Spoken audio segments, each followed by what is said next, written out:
Hello and welcome back to my channel incredible lifestyle with another iftar special recipe, जो कि होगी chicken Dhaka pakora की recipe. बहुत ही ज़बरदस्त और बहुत ही इजी वे में हम इसे तैयार करेंगे।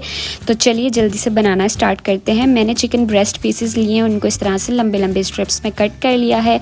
इसमें ऐड करूँगी हाफ़ लेमन जूस और इसके बाद बहुत ही ज़्यादा बेसिक मसाले जो कि हर एक के पास मौजूद होते हैं। 1 टीस्पून नमक ऐड किया है, 1 teaspoon red chilli powder, half teaspoon crush chilli ली है, हाफ़ टी स्पून हल्दी पाउडर ऐड किया है, 1.5 टीस्पून दरदरा पिसा हुआ सूखा धनिया ऐड किया है। इसमें 1 टीस्पून यहाँ पर मेरे पास लहसुन और ग्रीन चिलीज़ का पेस्ट था, वो ऐड किया है। 1 टेबलस्पून वाइट तिल ऐड किए हैं, 1 टेबलस्पून ऑयल ऐड किया है और 1 टेबलस्पून मैदा और 1 टेबलस्पून कॉर्नफ्लोर को मैंने मिक्स करके रखा हुआ था, वो इसमें ऐड करूँगी और 1 अंडा लेकर इसको हम अच्छी तरह से मिक्स करेंगे।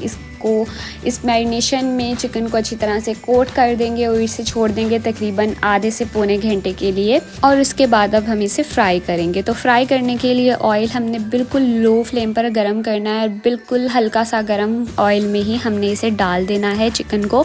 और चिकन को डाल के हमने बिल्कुल भी हिलाना नहीं है, पलटना नहीं है, क्योंकि इससे इसकी कोटिंग जो है वो खुल जाएगी, बिखर जाएगी, ऑयल इसका गंदा हो सकता है। तो इसको हम इतनी देर के लिए इसमें रहने देंगे बगैर हिलाए, जबकि ये खुद ही ऑयल में ऊपर आ जाए।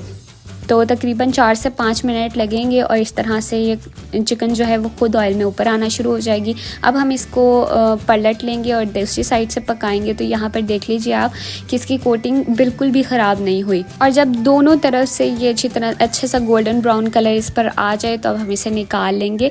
इसको बिल्कुल लो फ्लेम पर इसलिए हमने फ्राई करना है क्योंकि चिकन अंदर से कच्ची थी। अगर हम तेज़ फ्लेम पर इसे फ्राई कर लेंगे तो ऊपर से ये मसाला जल जाएगा और अंदर से चिकन नहीं पकेगी। तो इसलिए इसे बिल्कुल लो फ्लेम पर पकाइए। और यहाँ पर आप देख लें कि बहुत ही मज़ेदार से हमारे चिकन ढाका पकोड़ा बनकर रेडी हो चुके हैं। इनकी मेन और ज़बरदस्त बात यह है कि इसमें बिल्कुल भी बेसन यूज़ नहीं होता और सारे मसाले आपने देखे कितने बेसिक हैं जो हर एक के पास मौजूद होते हैं। तो आप ज़रूर इसे इफ्तार में बनाइएगा, आपको बहुत पसंद आएंगे। ऊपर से बहुत क्रिस्पी और अंदर से इसकी चिकन उतनी ही ज़्यादा टेंडर है, जूसी है।